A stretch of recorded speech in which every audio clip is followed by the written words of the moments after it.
Hello friends, welcome to SSC coaching centre. दोस्तों, आज के वीडियो में देखेंगे अनुपात वाले प्रश्न। अनुपात बहुत ही इम्पोर्टेंट चैप्टर है और इसको बहुत ही सरल तरीके से बताएंगे तो सबको समझ में आएगा। पूरा वीडियो देखिएगा। तो चलिए स्टार्ट करते हैं।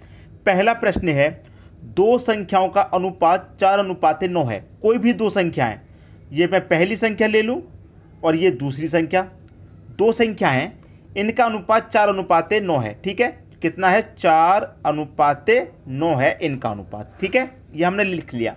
अब कह रहा है उनका अंतर 215 है। उनका जो अंतर है दोस्तों वो है 215 का। अब आपको मैंने बहुत बारी एक बात बताई है कि जब आपको अंतर दिया जाए तो अनुपातों का अंतर कर लो, योग दिया जाए तो अनुपातों का योग, गुणनफल दिया जाए तो अनुपातों का गुणा। ठीक है, तो यहाँ पर अंतर दिया गया तो आप अनुपातों का अंतर कर लेंगे। तो 4 का और 9 का अंतर करेंगे तो कितना आएगा? अंतर 5 आएगा। तो इस अंतर से इस अंतर में डिवाइड दे दीजिए।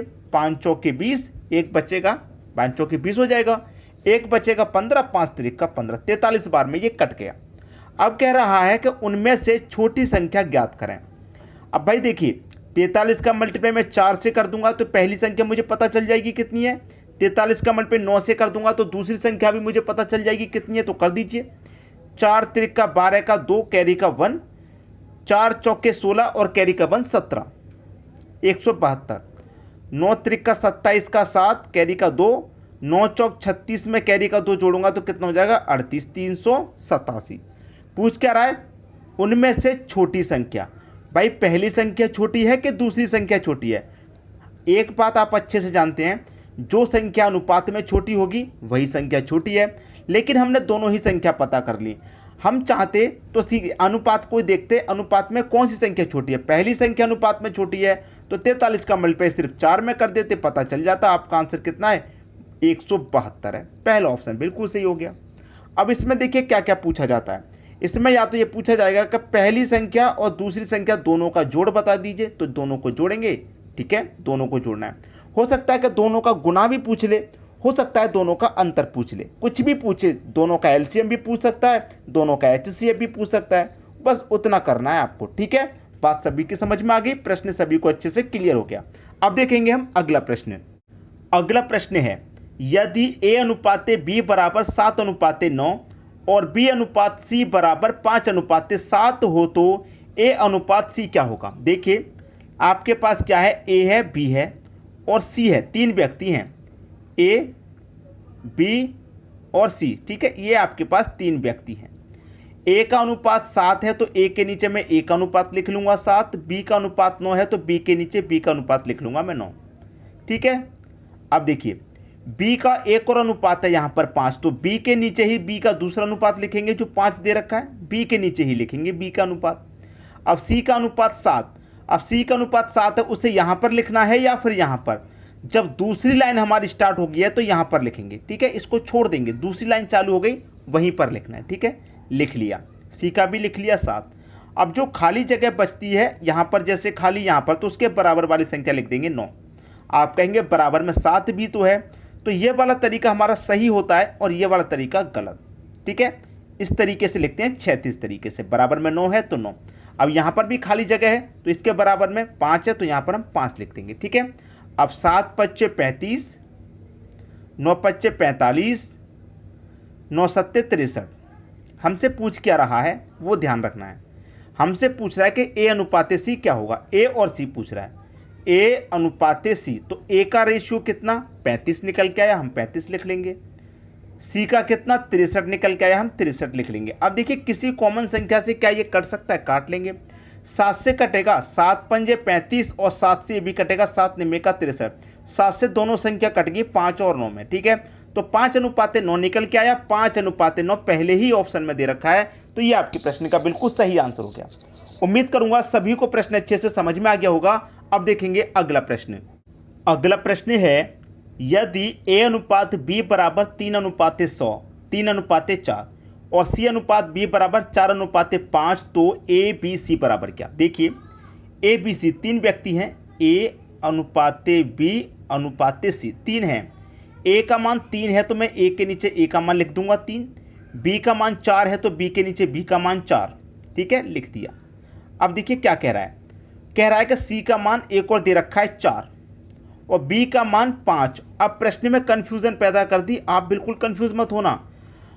ए बी सी, बी का मैंने एक मान लिख लिया 4, अब यहां पर बी का मान एक और है 5। पहले सी का मत लिख देना, यहां पर जब तक बी क्लियर ना हो जाए तब तक सी नहीं लिख सकते। तो बी का मान बाद में दे रखा है कितना 5, तो पहले बी के नीचे बी का मान लिख लो 5। ये आपको एग्जामिनर कंफ्यूज कर देगा, ऐसे बी यहां पर देना था लेकिन यहां दे दिया, कंफ्यूज कर देगा। जब तक बी क्लियर नहीं होगा जब तक सी नहीं लिख सकते। तो बी का यहां पर 4 था लिखा, बी का यहां पर 5 था वो भी लिखना है। अब सी का लिखेंगे, सी का कितना है 4, तो सी का कहां लिखेंगे, जब दूसरी लाइन स्टार्ट होगी है तो यहां पर लिखेंगे सी का 4। क्लियर, अब होगा सही प्रश्न। ये जगह खाली है, इसके बराबर वाली लिख दो 4, ये जगह खाली है, इसके बराबर वाली लिख दो 5। ठीक है, 3 पच्चे 15, 4 पच्चे 20, 4 चौके 16। ए बी सी पूछ क्या रहा है, ए बी सी, तो ए बी और सी पूछ रहा है ना, ए बी सी। ए का कितना 15, बी का कितना 20 और सी का कितना 16, ये निकल के आया है। देखिए किस ऑप्शन में, 15 20 16, 15 20 16 बी ऑप्शन में है, ये आपका आंसर आ गया। क्लियर है, सभी को प्रश्न बहुत अच्छे से समझ में आ गया होगा। अब देखेंगे हम अगला प्रश्न। अगला प्रश्न है, यदि x बराबर 1/4 इंटू वाई और y बराबर 1/3 इंटू जेड, तब एक्स वाई जेड का मान क्या होगा। ठीक है, एक्स वाई जेड का, किस किस का, एक्स वाई और जेड का क्या होगा। अब मैं आपको एक चीज क्लियर कर दूं, देखिए कैसे। यहां पर देखिए x है बराबर 1/4 है, गुने में y है। अब यहां पर कोई संख्या गुने में कब आती है, बराबर के इधर, जब वो यहां पर बटे में होगी y यहां पर बटे में होगा, यहां से हटाएंगे तो ऐसे क्रॉस करके गुना होता है, तो यहां से y को हटा करके यहां गुने में दे दिया है। इसका मतलब x के बटे में y होगा, तो x का मान 1 और y का मान 4। बात समझ में आ गई। तो x का मान मेरा कितना 1 और y का मान मेरा कितना 4। ठीक है, अब यहां पर भी देखिए y के बटे में z होगा, ये z यहां से गुना में गया है इधर, तो यहां पर z होगा। इसका मतलब y का मान 1, z का मान 3। तो y का पहले 4 था और y का दूसरा मान 1 है, तो y के नीचे y का दूसरा मान, और z का कितना 3, तो दूसरी लाइन स्टार्ट हो गई है तो यहां लिखेंगे।